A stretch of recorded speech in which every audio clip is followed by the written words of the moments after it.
नमस्कार प्रिय छात्र और छात्राएं, मैं जितेंद्र कुमार रावत अमन कंप्यूटर शॉर्ट हैंड सेंटर आपका हार्दिक स्वागत करता है।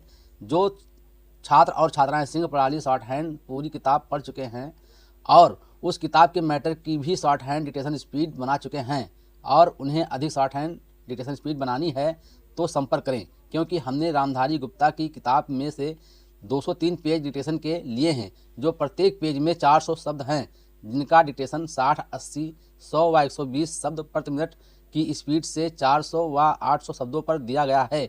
जो छात्र व छात्राएं विधिवत रूप से इन मैटरों का होमवर्क करके व्हाट्सएप पर चेक करा के अपनी शॉर्ट हैंड डिक्टेशन स्पीड बढ़ाना चाहते हैं या आउटलाइन प्राप्त करना चाहते हैं या शॉर्ट हैंड पढ़ना चाहते हैं तो संपर्क करें। Mobile number 91 98 94 39 41।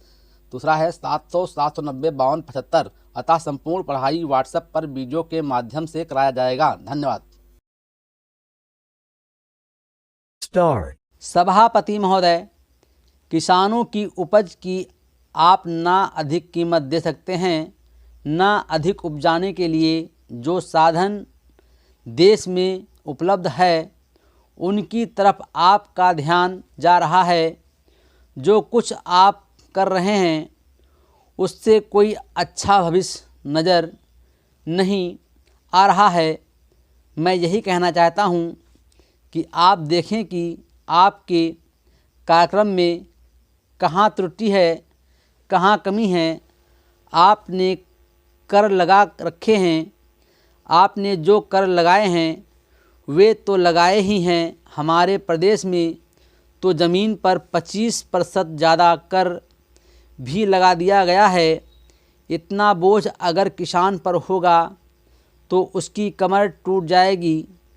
वो पहले से टूटी जा रही है, लेकिन वे इन करों को देने के लिए भी तैयार है यदि आप उस तरह के साधन उन किसानों के लिए तैयार करें। हमारे उत्तर प्रदेश के कुछ ज़िले हैं, पूर्वी ज़िले हैं, जहां पर बहुत बुरी स्थिति है। हमारे सदन के एक सदस्य ने रो रो कर आपको यह बताया था कि वहां लोगों को 2 रुपये मजदूरी में मिलता है। इतनी ही एक दिन की उनकी मजदूरी है। सरकार ने एक आयोग की नियुक्ति की थी ताकि वहां पर कुछ विकास के कार्य किए जाएं। वो योजना भी अब खटाई में पड़ गई है। आपका ध्यान इन समस्त चीज़ों की ओर कैसे दिलाया जाए, कैसे आपका ध्यान इन कठिनाइयों की ओर आकर्षित किया जाए, समझ में नहीं आता है। यातायात के साधनों की स्थिति यह है कि ट्रेनों में दूसरे दर्जे में भीड़ भाड़ का कोई ठिकाना नहीं है, उसकी कोई सीमा नहीं है।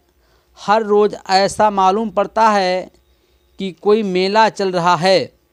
आपके पास अच्छे इंजन हैं, अच्छे गति वाले इंजन हैं, लाइन भी अच्छी है, तो क्यों नहीं दूसरे दर्जे के अधिक डिब्बे लगाए जाते हैं, लोगों को कुछ सुविधा मिल जाए। वो काम नहीं किया जा रहा है। आपको किसान की, देहात में रहने वाले आदमी की, मजदूर की परवाह नहीं है, जो समस्त कठिनाइयों को झेलता है। आपके सारे कार्यक्रम को पूरा करने की उसमें कहाँ से शक्ति आएगी, कैसे वे अधिक अन्न उपजाकर आपको दे सकेंगे। आप इन सब पर सोच विचार करें।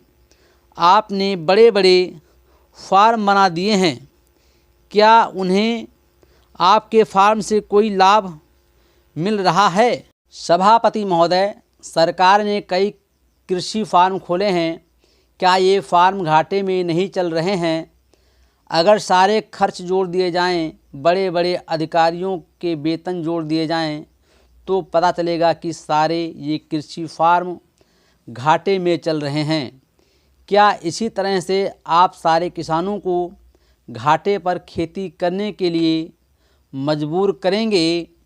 जिस क्षेत्र से मैं आता हूँ वहाँ एक पुल बना है, मैंने 10 वर्ष तक अपनी विधानसभा में इस पुल के लिए कोशिश की है। जिस दिन से मैं यहाँ आया हूँ बराबर उसकी चर्चा करता आ रहा हूँ, बराबर कोशिश कर रहा हूँ। मैं कहता हूँ कि गंगा पर वह पुल बने। उस पुल को बनाने का आश्वासन भी मिला था। एक प्रश्न के लिखित उत्तर में यह जवाब दिया गया था, ये कहा गया था कि इसको हाथ में लिया जाएगा। अब मालूम हुआ कि उस योजना को उठाकर ताक पर रख दिया गया है और यह पुल नहीं बनेगा। इन लोगों ने क्या कसूर किया है, ये मैं आपसे जानना चाहता हूँ। हमारे क्षेत्र के लोगों ने पाकिस्तान की लड़ाई में सरकार को हर तरह का सहयोग दिया था, हर तरह की सहायता दी थी। हमारे यहाँ के नौजवान भी मोर्चे पर जाकर डटे। जिस समय पाकिस्तान के साथ हमारा युद्ध चल रहा था तो कहीं कोई बात नहीं थी, अन्न की कमी नहीं थी। अन्न की कमी भी हमारे विरोधी साथी पैदा करते हैं, जो ये चाहते हैं कि सरकार असफल हो जाए। ये लोग जो कहते हैं उसको आप समझें। एक तरह तो हमारे मित्र की बात है जो देश के बड़े बड़े शहरों में दंगे करवाते हैं।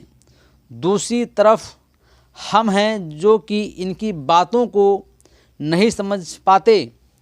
इनको सभी वे लोग मिल जाते हैं जो बेकार होते हैं या जो दंगे करवाने के लिए उत्सुक हैं। इसलिए सरकार का इन सारी चीज़ों की तरफ ध्यान जाना चाहिए और उसको सोचना चाहिए कि क्या तरीका इन सब से बचने का हो सकता है। एक ही तरीका हो सकता है कि इस देश में हर आदमी को काम मिले, देहात में लोगों को काम करने के लिए काम मिले और खादी कमीशन की जो योजना है और जो कि एक अच्छी योजना है वो ठीक तरह से चले। सौभाग्य से मैं आर्य समाज संगठन से संबंध रखता हूँ। Full stop.